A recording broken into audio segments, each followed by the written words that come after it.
आप जपाए जपे सो नाम, आप गवाए सो हरि गुण गाए। प्रभु के कृपा से ही हम नाम ले पाते हैं और प्रभु ही हमारी जीवा पे अपना नाम का सुमरन करवाते हैं। प्रभु की कृपा से ही सब कुछ होता है। इसलिए हमें परम पिता परमेश्वर के नाम में संलग्नित रहना चाहिए, लीन रहना चाहिए और अपने हृदय को खाली करके प्रभु को प्रेम से याद करना चाहिए। और हमारे प्रभु प्रेम से दौड़े दौड़े आज चले आते हैं। वो कहते हैं, भगवान जी कहते हैं, तुम मेरी तरफ 1 कदम चलो, मैं तुम्हारी तरफ 10 कदम चलूँगा। और वो हमारे दिल में वास कर लेते हैं। आज मुझे भाई कन्हैया जी का याद आ रहा है। जब गुरु गोविंद सिंह जी के पास वो गए और उन्होंने कहा कि गुरुजी मैं भी आपके पास युद्ध में शामिल होना चाहता हूँ, मुझे कोई सेवा दीजिए। गुरुजी ने देखा कि कन्हैया जी तो बहुत सीधे साधे आदमी हैं, तो उन्होंने कहा मेरी आश्रम में आपके लिए सेवा है कि आपने पानी लाना है लंगर के लिए और घोड़ों के लिए पानी लाना है, और परिसर को सुबह भी 50 बाल्टी पानी से धोना है और शाम को भी 50 बाल्टी से धोना है, जबकि वो 2 बाल्टी से आराम से धोया जा सकता था। सिर्फ गुरुजी, हर गुरु जो होते हैं वो अपने शिष्य का टेस्ट लेते हैं। तो भाई कन्हैया जी ने एक सवाल भी नहीं किया और जो गुरु जी ने जैसे कहा था वैसे वो हर कार्य को कार्यान्वित करते रहे करते रहे करते रहे। एक दिन ऐसा आया कि मुगलों के साथ युद्ध लग गया। अब फौज युद्ध के लिए जाने के लिए तैयार हो रही थी, तो भाई कन्हैया जी भी आ गए। उन्होंने कहा गुरुजी मैं भी युद्ध में जाऊंगा। तब गुरुजी ने कहा तुम युद्ध में क्या करोगे, तुम में युद्ध कौशल है नहीं है, तुमने युद्ध में क्या करना जाके।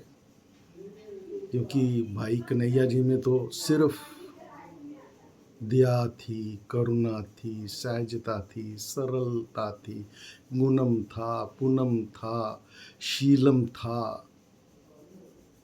उन्होंने कहा गुरुजी मैं वहाँ पे सेवा करूँगा।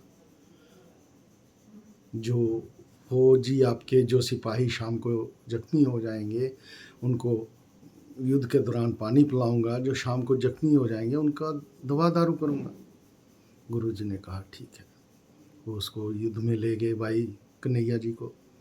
अब शाम को उसने दिन को पानी पिलाना सिपाहियों को, शाम को उनको मरहम पट्टी कर देनी।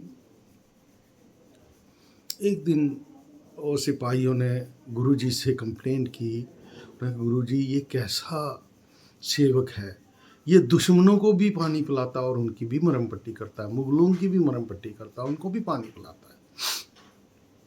जब गुरुजी ने उसको बुलाया उसने कहा भाई कन्हैया ये मैं क्या सुन रहा हूँ, तुम दुश्मनों की भी सेवा करते हो।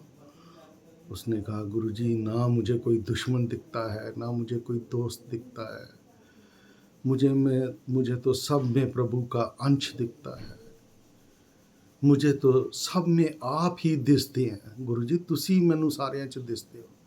तब गुरुजी ने कहा अब ये परमात्मा से मिल चुका है, अब इसका परमात्मा से मिलन हो गया है, ये अपनी कंपैशनेट बिहेवियर से, अपने सेवा भाव से परमात्मा से मिल गया। क्योंकि जब उसके चक्षु जो मन से जुड़े हैं उन चक्षु से वो हर एक अंश में परमात्मा को देखता है। जब हमें हर एक अंश में परमात्मा दिखाई देना शुरू हो जाए तो इसका मतलब ये है कि हम परमात्मा से जुड़ गए हैं।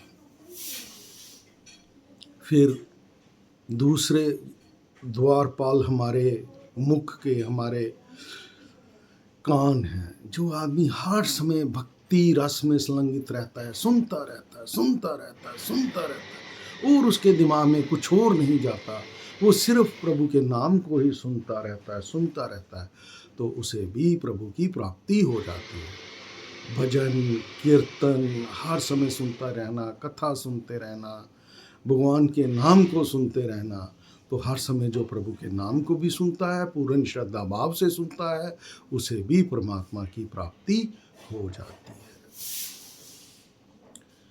फिर मुख का द्वार आ जाता है हमारी जीहा आ जाती है, हमारे ओंठ आ जाते हैं। तो जी हाँ, जो है इसको हमने प्रभु के नाम के लिए इस्तेमाल करना है। वाणी वचो, वाणी ब्रह्मा, वाणी ही ब्रह्मा है और इस वाणी का हमने इस्तेमाल प्रभु को पाने के लिए करना है। हमारी वाणी में ऐसे शब्द होने चाहिए जो हमें सीधे प्रभु के साथ ले जाए, प्रभु के साथ जोड़ दें और हम प्रभु में लीन हो जाएं। धन्यवाद। इसका अगला भाग मैं नेक्स्ट वीडियो में डाल रहा हूँ। अगर आपको वीडियो अच्छा लगा हो तो आप इसको सब्सक्राइब भी करें अगर नहीं किया हुआ है, और लाइक भी करें। धन्यवाद।